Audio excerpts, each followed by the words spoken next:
સુરતના સરથાણા વિસ્તારમાં આવેલા રાજહંસ સ્વપ્નસૂર્યા બિલ્ડિંગમાં 11 દિવસ અગાઉ પત્ની દીકરાની હત્યા થઈ હતી। આ હત્યા કરનાર દીકરાના પિતાને પોલીસે હોસ્પિટલથી ડિસ્ચાર્જ અપાતા અટકાયત કરી હતી। ત્યારબાદ આજે સ્મિત જીયાણીને ઘટનાના રિકન્સ્ટ્રક્શન માટે તેના ઘરે લઈ જવામાં આવ્યો।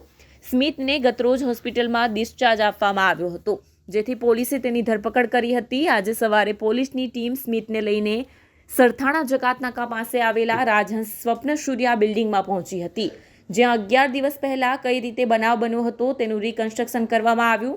સ્મિતે કઈ રીતે પોતાની પત્ની અને પુત્રને મોતને ઘાટ ઉતાર્યો અને ત્યારબાદ માતા અને પિતા પર કઈ રીતે હુમલો કર્યો તેનું હુબહુ વર્ણન કર્યું હતું।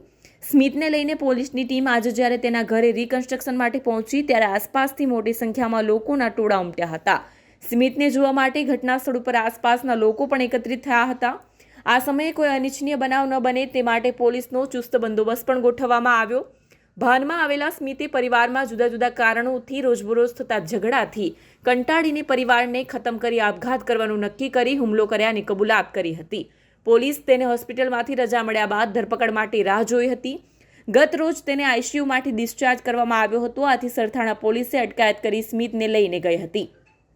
ગઈ 27 તારીખે સરથાણા પોલીસ વિસ્તારમાં સૂર્યા બિલ્ડિંગની અંદર એક બનાવ બનેલ, જેમાં આરોપીએ એની પોતાની પત્ની અને એના 4 વર્ષના બાળકને ગળાના ભાગે ગંભીર ઇજાઓ કરીને મોત નિપજાવેલ અને એના માતા પિતાને બંનેને ગળાના ભાગે ગંભીર ઇજાઓ પહોંચાડેલ હતી અને ત્યારબાદ પોતાની જાતને પણ ઈજા પહોંચાડેલી હતી।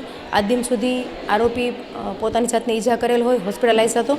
કાલે હોસ્પિટલમાંથી રજા આપી અને ગઈ રાત્રે એમને એરેસ્ટ કરીને અત્યારે રિકન્સ્ટ્રક્શન પંચનામા માટે એના ઘરે આવેલા છીએ અને બનાવ કેવી રીતે બનાવને અંજામ આપેલો હતો એ બાબતે જણાવતા એની પત્ની સાથે અગાઉ પણ ઓનલાઈન બિઝનેસ અને નાની નાની બાબત ઉપર એની પત્ની સાથે ઝઘડો થતો હતો અને આગલા દિવસે ઝઘડો થયેલો હતો અને સવારે પણ ઝઘડો થયેલો હતો આ બાબતે, અને એ ગુસ્સો કરી અને એને ઘરમાં રાખેલું છરી વડે પત્નીને અને બાળકને ગંભીર ઇજાઓ પહોંચાડીને મોત નિપજાવેલ। ત્યારબાદ માતા પિતાને હવે મારે પણ નહીં જીવવું ને ઘરના કોઈને જીવવા નથી દેવા આવું કંઈ વિચારી અને માતા પિતાને અને બંનેને ગળાના ભાગે ગંભીર ઇજાઓ કરી અને પછી પોતાની જાતને રૂમમાં પૂરી અને પોતાની જાતને પણ ઇજા પહોંચાડેલી હતી।